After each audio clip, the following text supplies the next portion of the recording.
এমন এক সাহাবী ছিলেন যাকে টানা ৫০ দিন ধরে পুরো মদিনা শহর বয়কট করেছিল। নিজের ঘরেই পর হয়ে যাওয়া আপন মানুষদের সালাম দিলে কোনো জবাব না পাওয়ার কষ্টটা কি একবার ভাবা যায়? এটা কোনো কাল্পনিক গল্প নয়, এটি ছিল এক মহান সাহাবীর ঈমান আর বিশ্বস্ততার সবচেয়ে কঠিন পরীক্ষা।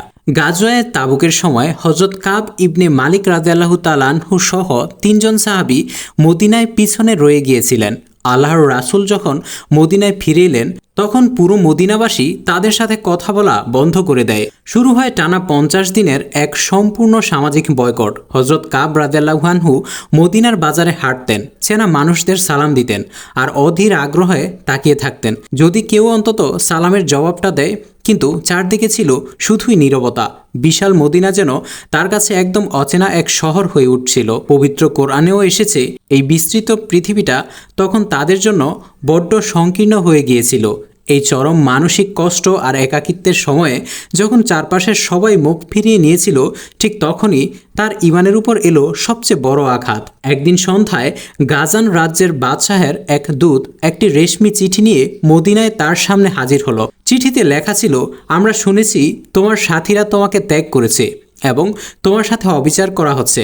তুমি তো অপমানিত হওয়ার মতো মানুষই নও, তাই আমাদের কাছে চলে এসো, আমরা তোমাকে সর্বোচ্চ সম্মান আর মর্যাদা দিব। একদিকে আপন মানুষদের এই অবহেলা আর অন্যদিকে এক বাদশাহের ক্ষমতা, বিলাসিতা আর রাজকীয় জীবনের হাতছানি। দুর্বল ঈমানের কেউ হলে হয়তো এই বিশাল লোভনীয় প্রস্তাবে পা বাড়িয়ে দিত, কিন্তু কাব ইবনে মালিক রাদিয়াল্লাহু আনহু এর বুকে ছিল নবী সাল্লাল্লাহু আলাইহি ওয়াসাল্লামের প্রতি এক অটুট ভালোবাসা আর অবিচল আনুগত্য।